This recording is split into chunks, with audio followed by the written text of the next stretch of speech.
Welcome, everyone. My guest today is Bob Broeksmit, the president and CEO of the Mortgage Bankers Association. We are doing this live from the Gathering event where he just got off the stage. And Bob, great session and great timing, as we talked about. So let's start off with the news of the day, which is about trigger leads. What did we find out today? Well, Sarah, it's very exciting after so many years working this issue on behalf of our members and all the consumers they serve. The House Financial Services Committee this morning had a markup of the trigger leads bill, and that means that the committee gets to debate the bill and then vote on it and pass it out of committee, which is an important prerequisite to having floor consideration of the bill. And I'm delighted to report that Representative John Rose of Tennessee shepherded it through the process, along with Richie Torres on the Democratic side from New York, and it passed by voice vote this morning, which means that the next step, the next step is to get a full floor vote in the House.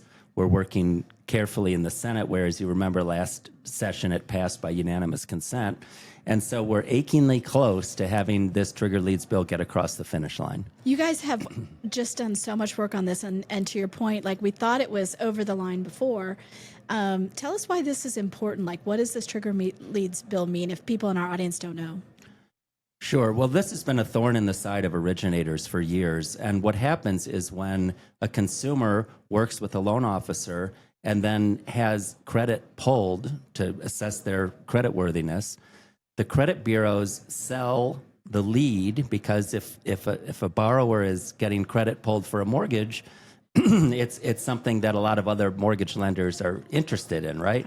And so this loan officer who's worked so carefully with the borrower to get to that point in the process then has the borrower faced with as many as 200 texts, cell phone calls, emails, hounding that borrower, often in misleading ways or even misrepresenting themselves as the lender, and ostensibly to give them a different offer of credit. And in fact, the law says you can only buy a trigger lead if you are able to make an offer of credit to the consumer. We find that that's not what happens. And to make it worse, the borrower presumes, because they've been working with the loan officer, that the loan officer sold the borrower's data without their permission. So they call the loan officer and say, "Why am I getting all these phone calls? You must have sold my lead," when nothing could be further from the truth, because why would the loan officer do that? So it's been a real problem for years. As you mentioned, we got close in the last session.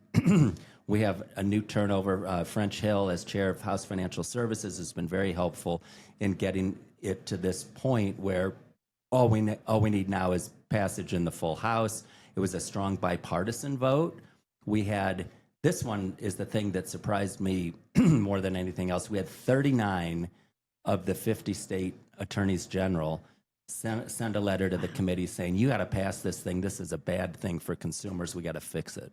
So I bought a house about a year ago, and let me tell you, it was brutal when it came to that. Yeah, absolutely. And I knew exactly what was happening. But you're right. If you're just a consumer, you're like, why has my life gotten so much worse in the last 24 hours? Right. And you know, I mean, the only person you've dealt with is the loan officer. So you assume that the loan officer's involved, when the loan officer would love for you not to get all these right. That's not in their best interest. Right. Well, let's that's the news of the day. Tell us a little bit about what your other priorities are right now. Lots happening. I cannot imagine, Bob. Do you get a lot of sleep? Well, I try to get 7 hours, and it's not always serene and peaceful, but I do try to. You read any wellness thing, and it says sleep is really important. So anyway, I do try to sleep, but it is a little restless from time to time. But yeah, so there's a lot going on in Washington. And one thing that I think is underreported, just because there's so much else going on, is all the deregulatory action that the administration is taking, whether it's at HUD, FHFA, CFPB, and the cumulative effect of easing up on this crushing overregulation that our members have had to contend with for years is really going to pay dividends. It tends to get overshadowed by the sexier headlines of the day, but it's really the cumulative effect is going to be quite something. So we're following all that very closely, making sure that it goes in a way that the industry can benefit from and adapt to. And of course, GSE release, Fannie and Freddie, the perennial topic, is heating up. We are very clear on our goals that whatever form Fannie and Freddie take post-conservatorship, not increase the cost of home financing. And we think that means that it requires an explicit guarantee from the Congress on the mortgage-backed securities of the GSEs. So, we talked on stage about how there's been some confusion on this point because you have multiple people talking, and at one point we had President Trump posting some things that it was like, okay, so is this happening like right now? And then he talked about an implicit guarantee. And that was confusing, I think, at least to me, someone who, because from the beginning, you talked about when it looked like, oh, okay, if the election goes one way, this might be back on the table. From the very beginning, MBA has said, great, but we want it safe and sound if there's an exit, and we want an explicit guarantee because that's what our industry needs for safety and soundness. So what did you think when you saw implicit guarantee? Were you like, oh, no? Well, it was a surprise for sure. But I don't think we can read too much into his posts. I don't think there's a set path, and I don't think there's a set timetable for release. And the intricacies of what is considered implicit versus explicit are considerable, and the president has a lot of other things on his plate. And so I wouldn't read too much into that post and assume that there is an endpoint in mind yet.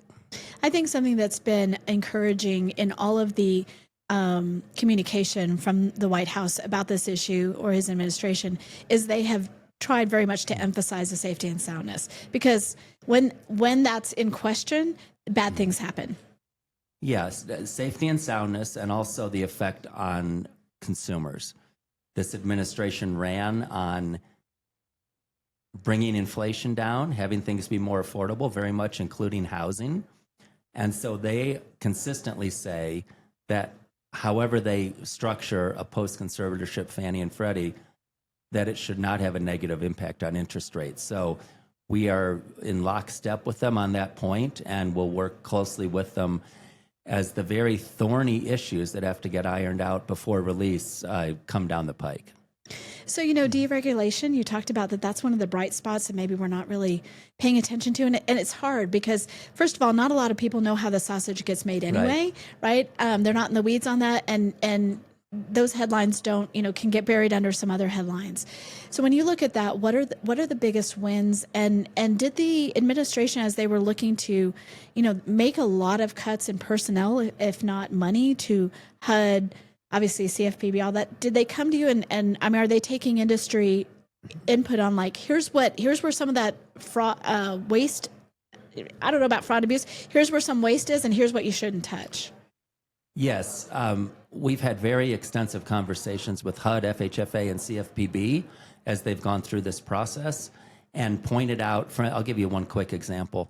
The CFPB totaled up all of the guidance documents, things that don't rise to the level of a rule, haven't gone through the Administrative Procedure Act, and dating back to Cordray and Chopra's eras at the Bureau, and said, we're going to rescind guidance that imposes obligations on lenders that didn't go through the Administrative Procedure Act. Oh, interesting. But if there are helpful guidances that are useful to lenders in clarifying a statute or a regulation to make it easier to comply with, which is the kind of guidance we at MBA support, then we should consider keeping them. So our staff went through dozens, hundreds, I don't know, of these guidances and came up with, I want to say about a dozen, and said, please retain these because they don't impose additional burdens on lenders, but they are useful in having lenders comply with the applicable statute or rule. And I'm pleased to report that the Bureau retained every single one that we suggested they do. So Fantastic. The administration is striking to what I consider the right balance between getting back to basics, getting back to the statutory mandates, but having a practical approach that says, if there are ways that we can help you comply that clarify things as opposed to impose additional mandates, then let's keep those in place. You know that, and I know you guys are doing that work, and then like, how do we get the word out about what the specifics are? Or maybe the question is like, at what point does that come down into someone's workflow? At what point does that become real to the person in the field doing the work? Yeah, so I think what you'll see is it'll be a little bit gradual because lenders have built up muscle memory and compliance staffs and checkers checking the checkers to make sure they stay safe and on the right side of all these regs. And as they get loosened or changed, I think it'll take a little time to work it through the workflow. But then you'll see bigger changes, like I was mentioning this morning on stage, that loan officer compensation rule at the Bureau is now on the list to be reconsidered. And that could open up enormous efficiencies in the lending process and be good for consumers. It's something we've urged the Bureau to do dating back to Kathy Kraninger's time at the Bureau in the first Trump administration. And we're finally going to get a chance for meaningful reform there.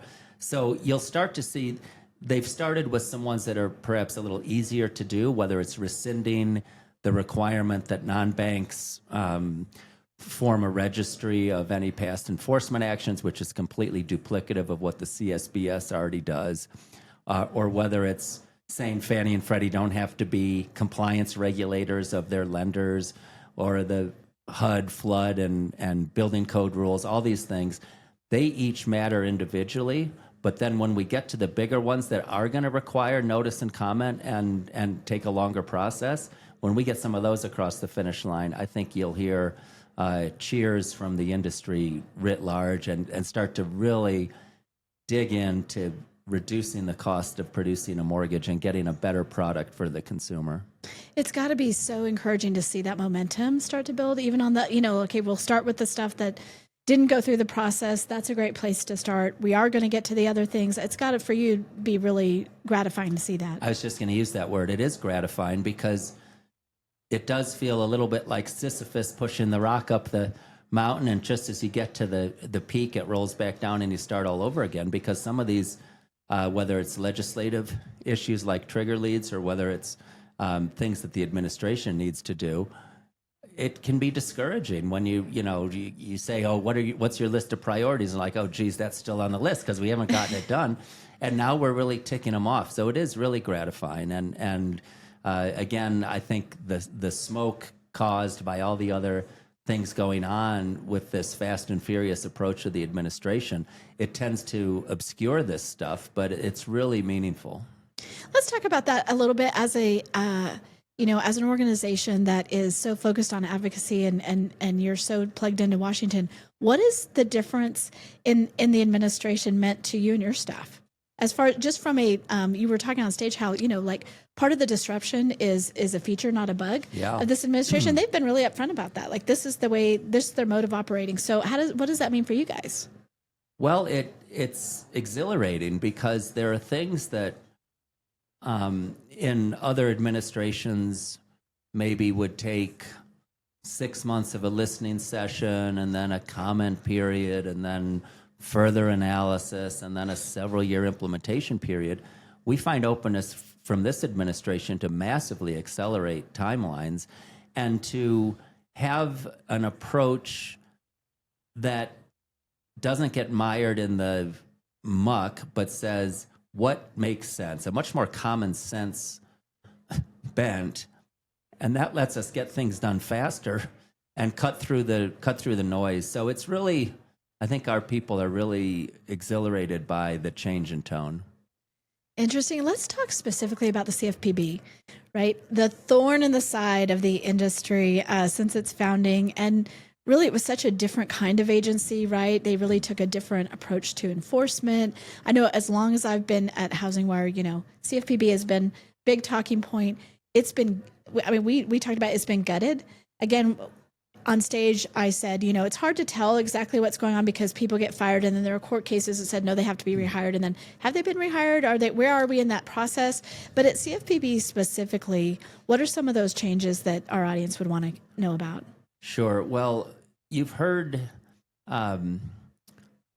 I won't refer to him as acting director Calabria, although that's effectively what he is in his detail from the OMB, say, I'm not going to pursue a case against a lender where we can't identify a single wronged or harmed consumer. And that may seem blindingly obvious, right? But there's been this theory of enforcement, statistically based, particularly in the fair lending side, and tremendous cost for the lender to defend against these actions. And again, no named specific party that's been harmed. And they've just said, we're not doing that. And that saves costs for lenders, which then makes it cheaper for borrowers to get loans. And I want to be very clear here. MBA is for fair lending enforcement. And yes, there are bad actors and there are harmed parties. Go after them.